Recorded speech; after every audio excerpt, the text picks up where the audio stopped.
ایران کا اسرائیل پر میزائلوں سے نیا حملہ، اسرائیل کے مختلف شہروں میں سائرن بجتے رہے، شہریوں کو پناہ گاہوں میں جانے کی ہدایت کی گئی۔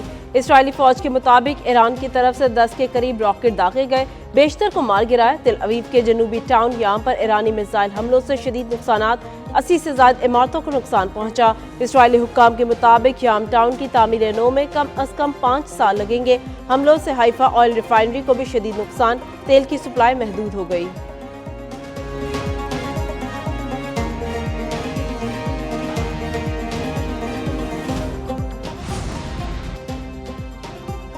ٹرمپ کی دھمکی کے بعد اسرائیل کے تہران پر حملے تیز، مغربی ایران میں بھی میزائل لانچرز اور ریڈار سمیت فوجی اہداف کو نشانہ بنایا۔ اصفہان میں ایئر بیس پر بمباری، اہواز، تبریز، قزوین اور دیگر شہروں پر حملے۔ اسرائیل کا ایران کے اعلیٰ کمانڈر علی شادمانی کو شہید کرنے کا دعویٰ، آیت اللہ خامنہ کو بھی دھمکی، 10 ایٹمی تنصیبات پر حملوں کا اعلان۔ حملوں میں فوجی سمیت 450 افراد شہید، 1200 زخمی ہو چکے۔ ایرانی صدر نے کہا اسرائیلی حملے جاری رہے تو پورے خطے کا امن خطرے میں پڑ جائے گا۔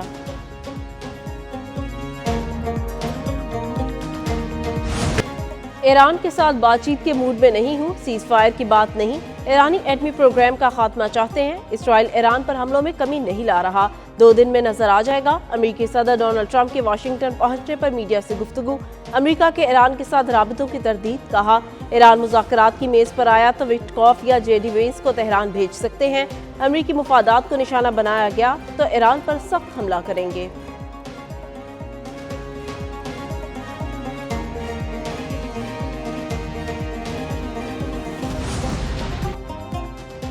ایران پیچھے نہ ہٹا تو جوہری پروگرام کا مکمل خاتمہ ایجنڈے پر ہے، جرمن چانسلر کی دھمکی، کہا اسرائیل تنہا ایرانی جوہری پروگرام کو ختم نہیں کر سکتا، ایران باز نہ آیا تو تباہ کن کارروائی ہوگی۔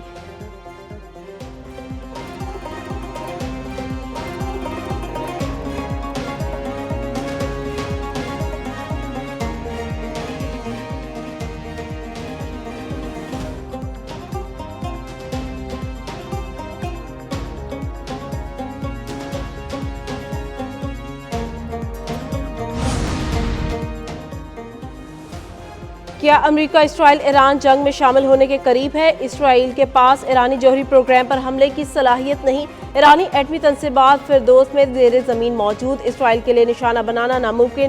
نیو یارک ٹائمز کے مطابق تنصیبات کو امریکی ساختہ بنکر بسٹر بام سے ہی نشانہ بنایا جا سکتا ہے۔ بنکر بسٹر بام کو امریکی B-2 بامبر طیاروں سے ہی گرانا ممکن ہے۔ بنکر بسٹر بام 200 فٹ تک کنکریٹ کو پھاڑ سکتا ہے۔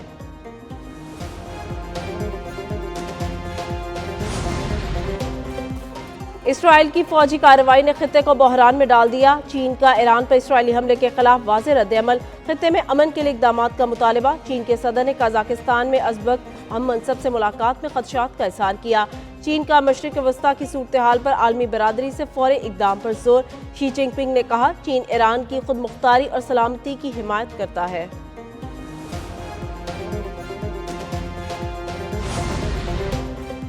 روس ثالثی کے لیے تیار، اسرائیل ہچکچاہٹ کا شکار، کرملن کے ترجمان نے کہا اسرائیل من کی راہ پر آنے سے گریزا ہے، ایران اسرائیل جنگ سے صورتحال تیزی سے بگڑ رہی ہے، چین کی ایران اسرائیلی کشیدگی بڑھانے پر امریکہ پر تنقید، ترجمان نے کہا امریکہ صورتحال بگاڑنے کی بجائے کشیدگی کم کرائے، ٹرمپ کی تہران کے شہریوں کو فوری انخلاء کی دھمکی اشتعال انگیز بھی ہے، قطر نے ایرانی ایٹمی تنصیبات پر اسرائیلی حملے کو خطرناک اور غیر دانشمندانہ اقدام قرار دے دیا۔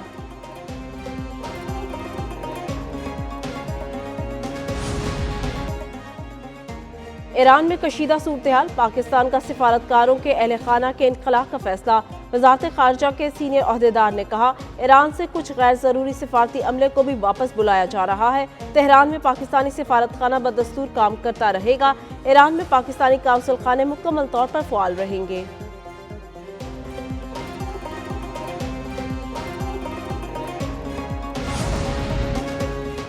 ایران اور اسرائیل کے درمیان جنگ میں شدت، اردن کو بھی محسوس ہونے لگی حدت، اردن کے بادشاہ نے بھی ایران پر اسرائیلی حملوں کی مذمت کر دی، شاہ عبداللہ دوم کا یورپی پارلیمنٹ سے خطاب، کہا اسرائیلی حملوں نے خطے کی کشیدگی کو عالمی خطرہ بنا دیا، اسرائیلی جارحیت ایسے میدان جنگ کو جنم دے رہی ہے جس کی سرحدوں کا اندازہ لگانا ممکن نہیں، دنیا نے فیصلہ کن اقدام نہ کیا تو اسرائیلی جرائم میں شریک سمجھی جائے گی۔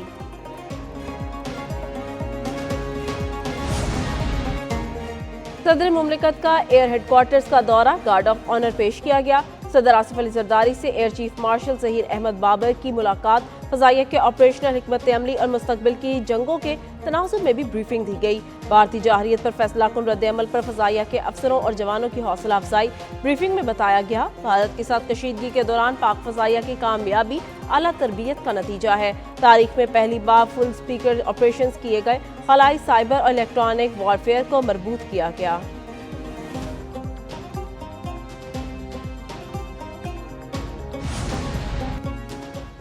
صدر مملکت آصف علی زرداری سے وزیر اعظم شہباز شریف کی ملاقات، ملک کی موجودہ سیاسی اور معاشی صورتحال پر گفتگو ہوئی۔ نائب وزیر اعظم اسحاق ڈار، احسن اقبال، اعظم نذیر تارڑ اور سلیم مانڈوی والا بھی موجود تھے۔ وزیر اعظم نے صدر کو UAE کے دورے اور بجٹ سے متعلق آگاہ کیا۔ صدر نے کہا، وفاقی بجٹ میں کم آمدنی والے طبقات کی فلاح و بہبود کو ترجیح دی جائے۔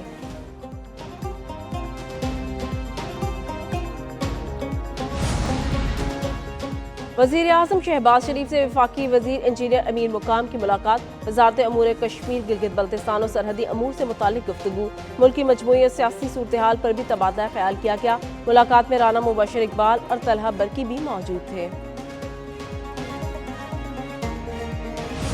فیلڈ مارشل سید عاصم منیر کا امریکہ کا سرکاری دورہ، واشنگٹن ڈی سی میں فیلڈ مارشل کا اوورسیز پاکستانیوں نے گرم جوشی سے استقبال کیا۔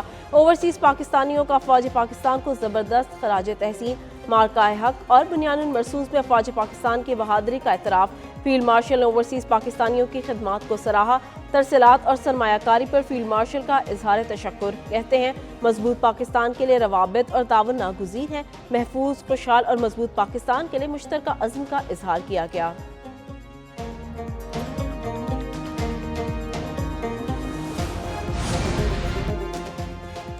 کوئی شک نہیں، کشمیر پاکستان کی شہرت ہے۔ فتنۃ الہندوستان کے مٹھی بھر دہشت گرد بلوچستان کے ساتھ رشتوں کو نقصان نہیں پہنچا سکتے۔ آپریشن بنیان المرصوص میں طلبہ سمیت عوام نے کلیدی کردار ادا کیا، بھارتی اسٹریٹجک مفروضوں کو ہمیشہ کے لیے زمین بوس کر دیا۔ DGISPR لیفٹیننٹ جنرل احمد شریف کی جناح یونیورسٹی برائے خواتین کراچی میں گفتگو، یونیورسٹی انتظامیہ اور طالبات کا پاک فوج کو جنگ میں کامیابی پر خراج تحسین۔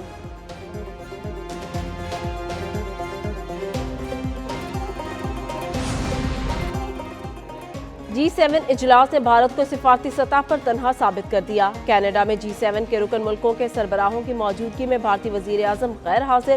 بین الاقوامی میڈیا نے بھی کوریج میں بھارت کا نام اور پرچم منظر سے غائب کر دیا۔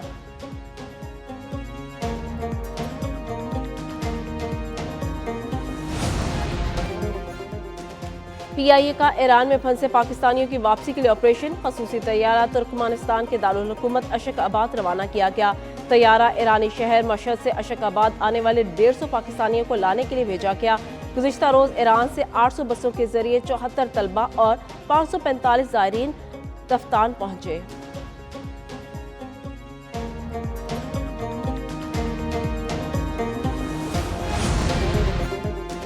وزیر اعظم کی منظوری سے خیبر پختونخوا کے ضم شدہ اضلاع کے لیے 35 ارب 97 کروڑ روپے کا ترقیاتی پیکیج جاری۔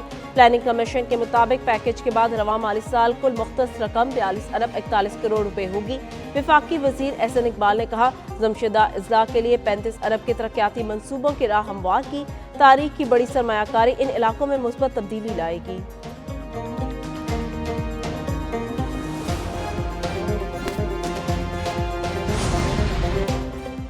بلوچستان کا آئندہ مالی سال کا 1028 ارب روپے کا بجٹ پیش۔ صوبائی وزیر خزانہ شعیب نوشروانی کی اسمبلی میں بجٹ تقریر۔ کہا، حکومت نے کئی شعبوں میں اہم کامیابیاں حاصل کی، روزگار کی فراہمی کے لیے اقدامات کیے۔ رواں مالی سال کا ترقیاتی بجٹ مکمل خرچ کیا گیا، ترقیاتی منصوبوں میں شفافیت کو یقینی بنایا۔ اسمبلی میں پیش کرنے سے قبل وزیر اعلیٰ کی زیر صدارت کابینہ اجلاس میں بجٹ کی منظوری۔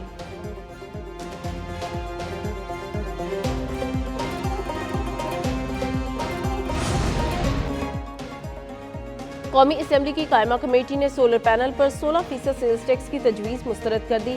چیئرمین کمیٹی نوید قمر نے کہا، سولر پینل پر ٹیکس کے حوالے سے موقف واضح ہے۔ وزیر خزانہ محمد اورنگزیب نے کہا، ان کی تجویز نوٹ کر لی۔ سینیٹ کی قائمہ کمیٹی کی بھی سولر پینل پر سیلز ٹیکس اور چھوٹی گاڑیوں پر ٹیکس لگانے کی مخالفت۔ چیئرمین FBR نے کہا، IMF کو سیلز ٹیکس شرح بڑھانے کی یقین دہانی کرائی۔ 5% سیلز ٹیکس کو 10 اور 8% کو 18 کیا گیا۔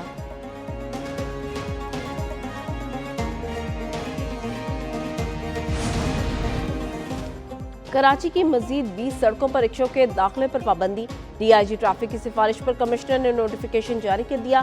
20 سڑکوں پر 3 سیٹر اور 5 سیٹر رکشوں پر پابندی 2 ماہ کے لیے لگائی گئی۔ دوسری جانب کے ایم سی کے محکمہ باغات نے شارع فیصل پر ماحول دشمن درختوں کو اکھاڑ پھینکا۔